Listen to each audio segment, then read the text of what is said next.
I'm sorry, madam. Only half a pound to a customer. That'll be 25 cents. But couldn't you? I'm sorry. It's share and share alike. We do have a fine margin at only 24 cents a pound. Oh, margarine. Those price controls.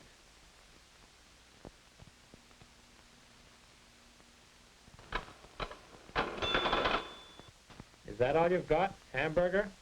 First class grade, only 27 cents a pound. I don't care what it costs. I want a good steak.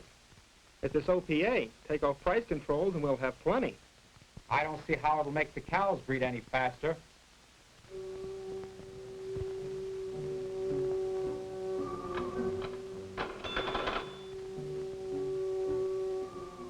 Tom Gray had his groceries for the weekend, but he hadn't found everything he wanted.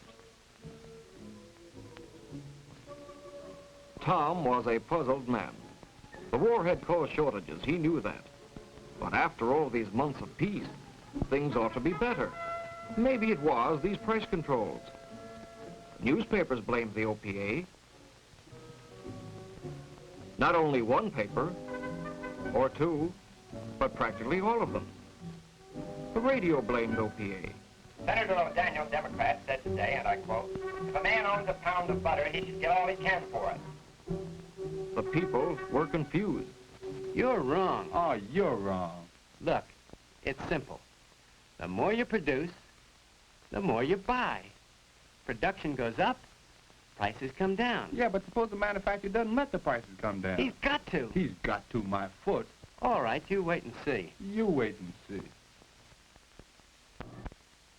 OPA is ruining the country. OPA is saving the country. Eliminate control. Keep control. No. Yes. No. Yes. No. Yes. No. Yes. No.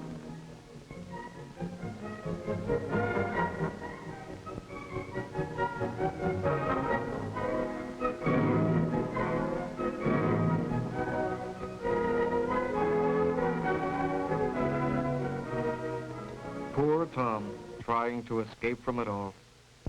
Yes, sir. Our business leaders are not afraid to call a spade. Listen, if OPA is permanently discontinued, the production of goods will mount rapidly, and through free competition, prices will quickly adjust themselves to levels that consumers are willing to pay. Bull, just plain bull. My dear boy, they know what they are talking about. They are the men who run industry. Oh, they're just a bunch of sharks. Listen, just listen to this. The members of the National Association of Manufacturers have no intention of rocking the inflation boat, now or at any other time. Oh, no, none at all. Just take off control, that's all. Why, brother, they'll skin us alive. Young man, you sound just like a Red. These are the men that know what they're talking about.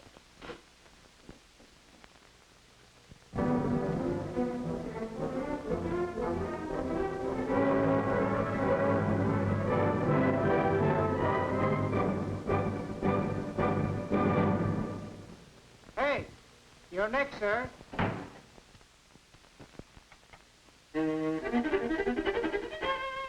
I got it. Where's that brother-in-law of mine? I don't know. He should have been here half an hour ago. It's all right, sis. It's time for dinner. I'll play it for him later. All right. There's no doubt about it. Those fellows know what they're talking about. Hello, dear. Where have you been? Pete's been waiting for you. Oh, Pete, listen to this. The members of the National Association of Manufacturers That have no... pack of wolves. But look here, Pete. They show you right here. You knock off price controls and you increase production and lower prices. It makes sense.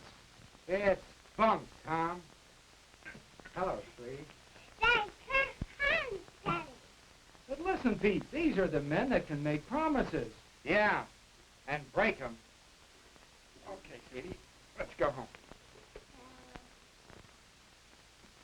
But remember, Tom, they're just giving you double talk.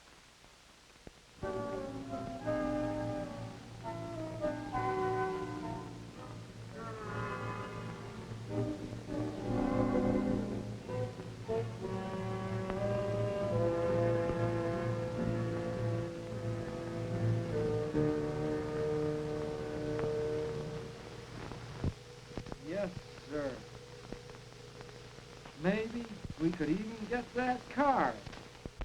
There you go, Tom. Dreaming again.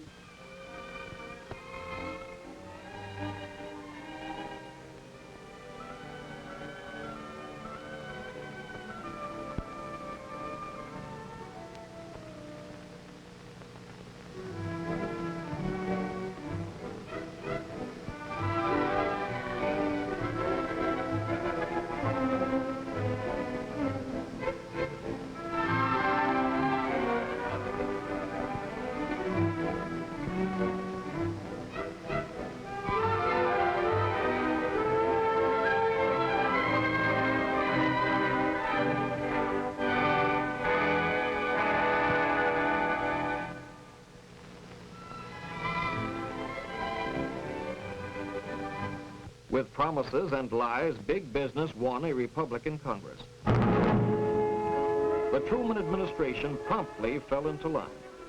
Together, they raced to scrap price controls. Big business ran America right into an orgy of profiteering.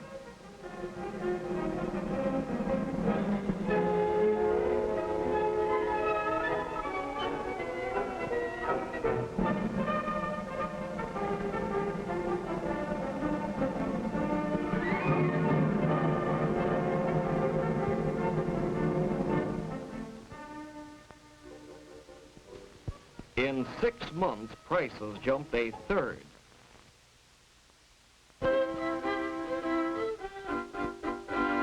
Look. $5 for this. It costs more every day. We need a raise. We need low prices. She's right, Pete. I'd rather have low prices than a raise. Me too. But what chance have we got of low prices or getting price controls? With this Congress, none at all. Well, we need a decent Congress, all right. You said it. But that's at least a year away. And in the meantime, what do? Sit on our hands? Well, it's getting worse every week. And you know it. That's true, Tom. I don't care what you say. If wages go up, prices go up. It's a vicious circle. It's economics. Nuts. It's company propaganda. Look, you come to the Union Hall tonight. Oh, Pete, don't start that business again. Come on, we're giving a movie tonight on that wages and prices business. Supposed to be good. Why don't you, Tom? It sounds interesting. Okay.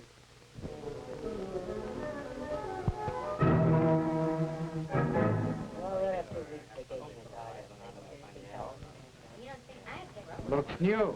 It is. Isn't that a honey? Looks complicated. Nah, baby could run it. Movies are a fine thing. Folks come out to meetings. Yeah, just take a look at that crowd. Yeah. Let's get a seat.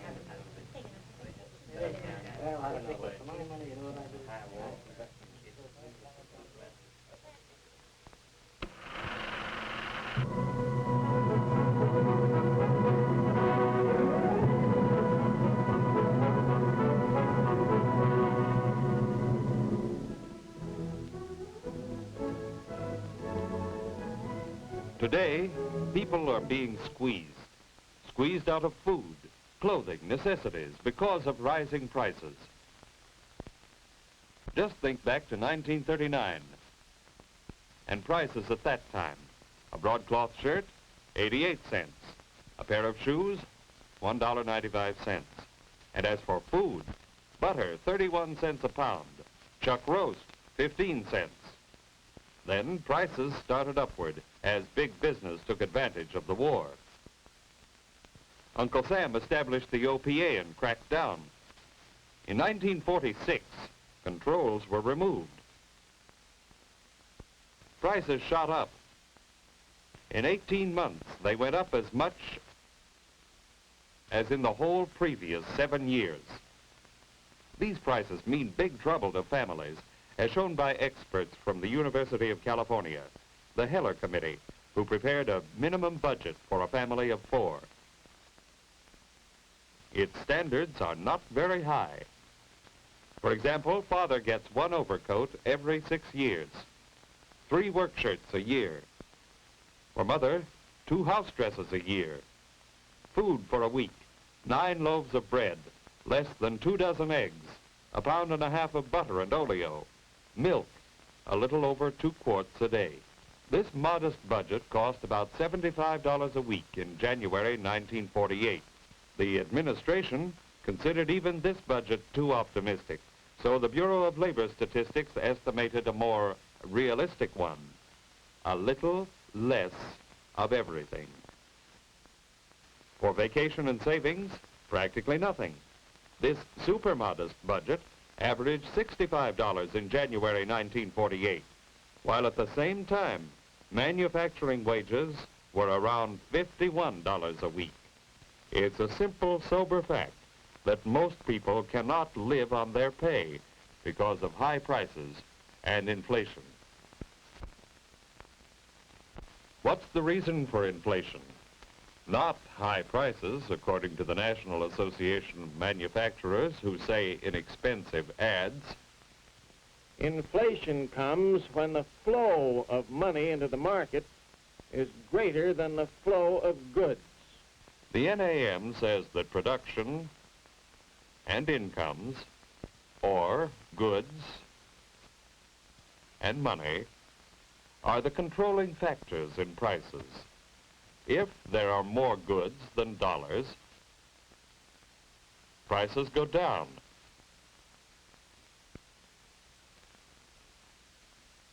If there are more dollars than goods, prices go up. Sounds reasonable, but it's only half of the story. This explanation leaves out price fixing, monopolies, speculation, market rigging. It leaves out the basic reason for today's inflation, and that is the killing of OPA. Let's analyze this inflation business. It's important. Here is production, goods. Here is the money people get for producing. During the war, half of production was military. And while civilian goods were less, money increased because of payments to soldiers, their dependents, and others. Here it is, less goods and more money. Prices should zoom according to the NAM.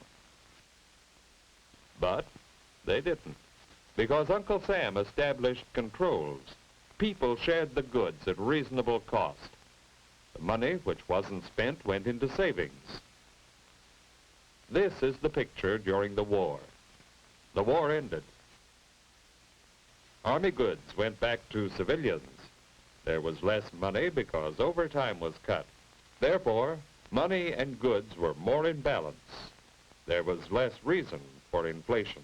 With OPA continuing, savings would have gone for washing machines, houses, automobiles, and refrigerators. For many years to come, we would have had prosperity, a sound, stable prosperity. Instead, government-controlled prices were replaced by business-controlled profits. Prices went up. Wages were used for food and clothing, but wages weren't enough. Savings went for food and clothing. 10 billion savings in a year. Millions of GIs were promised this. They're getting this because of big business prices. The blow of inflation upon our economic security seems like an act of nature, but it actually is the result of acts by big business, and the people are beginning to discover who is responsible for inflation. To postpone this discovery, big business is putting up a barrage of propaganda. Here are their excuses. And here are the facts against them as dug out from official government sources. Excuse number one, the farmers are to blame. One of the principal causes for high prices is federal support of farm prices. The Department of Agriculture finds that of the increases in food prices in the last year, the bulk went to food trusts. And Senator Aiken of Vermont underlines the facts. It is my belief that a campaign against farmers is being indulged in to divert attention from the real profiteers in food and clothing, the speculators and commodity gamblers. Speculators. Men like Ed Pauley, oil operator, former Democratic committeeman, This man bought 500,000 bushels of wheat, oats, corn. He didn't finance farmers. He didn't sow the wheat. He didn't harvest it. He didn't distribute it. He didn't even eat it. He just sat on it until a hungry world paid his price. Mr. Pauly feels no moral guilt. He was quoted by the press as saying, I dealt in everything I could make a profit in the good old American way. What a patriot, growing rich out of people's hunger. Mr. Pauly isn't the only profiteer. Here is a government report on the profits of the food trusts. In the past year, profits increased by as much as 320%. No wonder prices are high. One of these companies, the A&P, was charged with violating the Sherman Antitrust Act. Their extra take from housewives was estimated at $21 million. The company was found guilty and fined $175,000. Cheap enough at the price. No, gentlemen of the NAM, you cannot blame farmers for the high prices. The NAM has another excuse for high prices: strikes. High prices are due to strikes. 35 million man-days of production were lost last year. 35 million man-days. Sounds like a lot, doesn't it? Yet, during the same time, illness or accidents caused this much loss to production: 600 million man-days. Furthermore, in comparison to all man-days worked,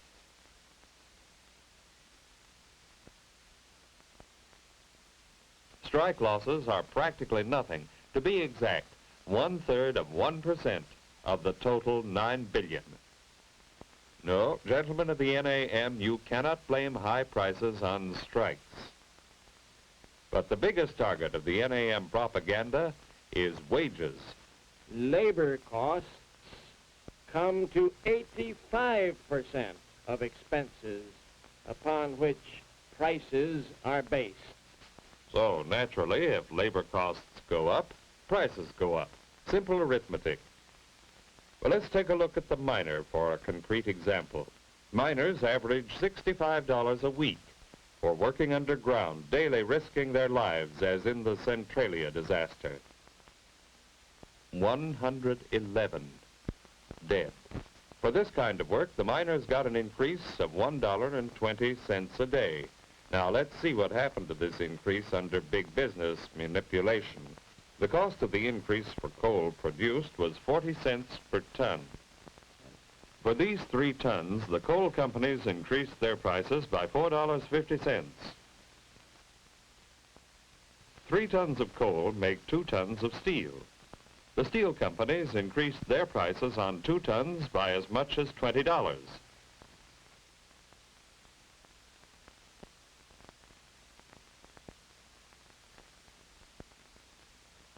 Two tons of steel are used in the average car. Auto companies increased their prices by as much as $100.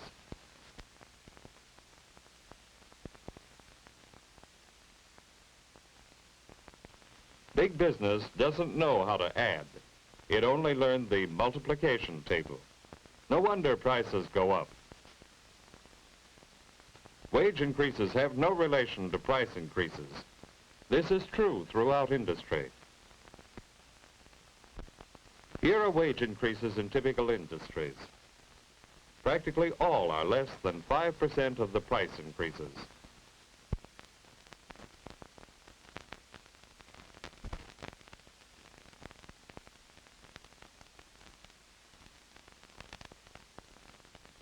And now, keeping the same scale for easy comparison, take a look at the price increases.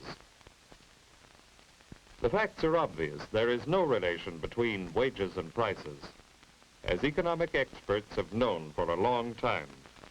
No, gentlemen of the NAM, wage increases are not responsible for price increases. Let's see what is responsible for high prices. Auto increased its prices more than steel, and steel more than coal. Why? The answer lies in the degree of monopoly in each industry. Let's examine these industries more closely.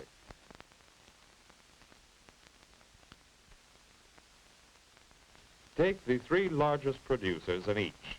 In coal mining, the three largest companies produce only 7% of all coal. In steel, the largest three produce 60% of the total. In auto, the largest three produce 90% of all cars. In other words, the auto industry is controlled by a few companies. The coal industry is not. Coal mining is very competitive. Auto is monopolistic. As a result, they can and do charge more. They can and do make bigger profits. Take the profit level at 100 for 1946 and compare 1947. In coal mining, profits up 56%. In steel, up 84%. In auto, up 125%. These increases in profits are not unusual. Throughout all industries, profits are incredible.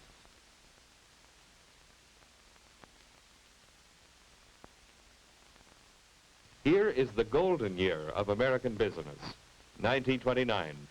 Now let's compare the last 5 years with 1929. The war years were very profitable. American manhood suffered 1 million casualties, but corporations averaged nearly $10 billion a year. Then in 1946, big business broke all profit records, and in 1947 the take was out of this world, $17 billion. In 2 years, corporations cleared $29.5 billion net. In 2 years, big business collected for themselves as much money as was collected by the entire federal government of the United States from taxpayers from the time of George Washington to that of Herbie Hoover, a total of 140 years. No wonder prices are up. These profits are so outrageous that big business is trying to minimize them through a huge campaign of ads and pamphlets. Typical is this pamphlet of the NAM, which is based on their latest propaganda trick, the argument of the sales dollar. To show up this phony argument, let's take Armour & Company as an example.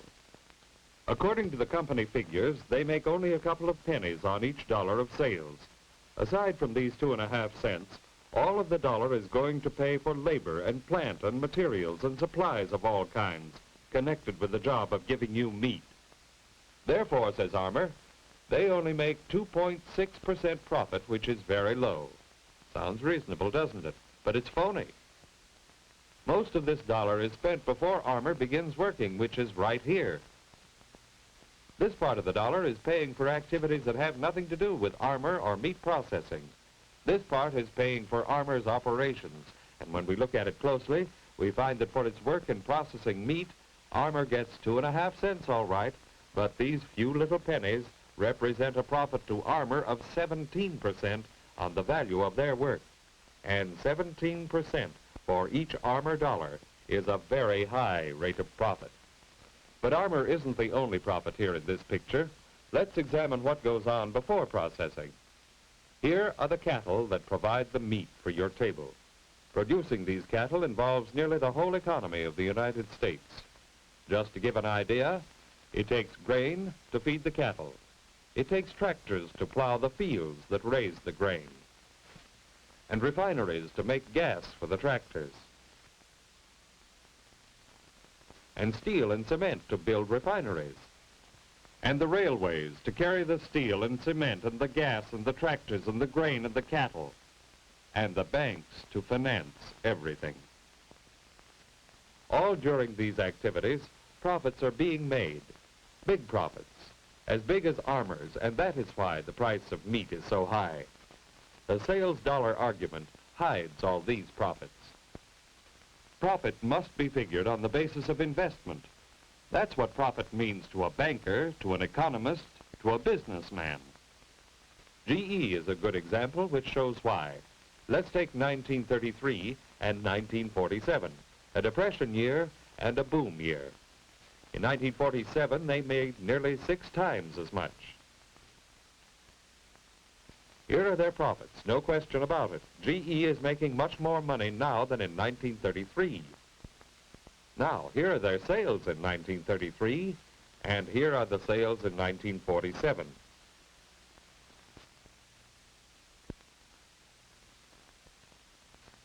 The sales dollar argument gives GE 10% profit in 1933, only 7% in 1947. In 1933, GE actually had a higher rate of profit. Maybe they ought to go back to the Depression. Silly, isn't it? Now take profits again and compare them to investments, as bankers do. It's a different picture. Profit rate in 1947 is 20%, practically 5 times above 1933. This makes sense. Very high volume of profits, a very high profit rate. Everybody's happy except the consumer. The unreasonable degree of profiteering is shown by the amount of money made on each worker. Here's the total of GE profits before taxes. Here are Westinghouse profits. And here are General Motors, a grand total of $742 million. These 3 corporations employ over 500,000 people, a total of 640,000 workers. For every worker, therefore, these companies make $20 a week profits, $20 a week on every worker every week. The average wage at this time was about $51. For every $5 in wages, the companies made $2 in profits. You would think these companies would be ashamed of themselves. But big business has no shame, for big business has no soul. It's out for profits, big profits, and cares nothing for people's needs. Profits which they make through controls, direct controls and indirect controls, but always real controls over the whole economy of the United States. We know the facts of this picture thanks to the investigations of the Roosevelt administration. 8 big business groups control over 30% of all the assets of the United States, the heart of the economy, said Wendell Burge, once head of the government's antitrust division. Of the 100 largest corporations in the United States, 44 are now defendants in antitrust suits. Because of their ability to manipulate, inflation is enriching the monopolies. It is hurting the people. It must be stopped. We, the people, can and must call a halt to this arrogant misuse of power.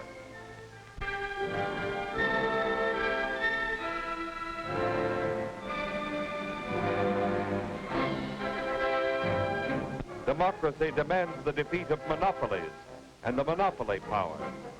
The people can do it. The people will do it.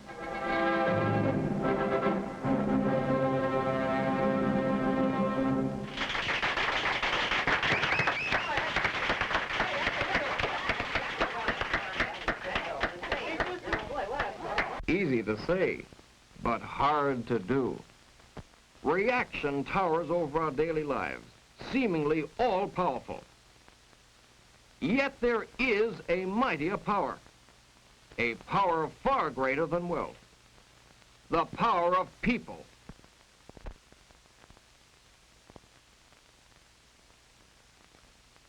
Organized and united.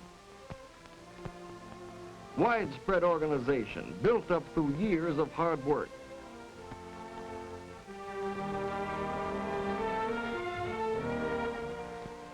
Giving the working man strength at the bargaining table, some voice in his pay envelope, a degree of economic security. This ability to organize and fight is rooted in our political freedom. Today, this freedom is in jeopardy. Reactionary representatives in Congress are fronting for corporations in their attack against labor, in their attack against the people through the Taft-Hartley Act, through the attacks on civil liberties, the jail sentences, the contempt charges, the deportation proceedings. These men must be replaced. We must act. We must vote.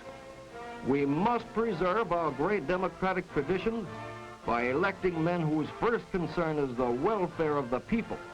We need such men, men of conviction, not puppets of military brass hats and Wall Street profiteers. We need leaders with a deep, abiding sense of democracy and decency. Today, only the political victory of progressive Americans can assure peace and prosperity for the nation. A happy life for ourselves and our children. A future we can face with confidence.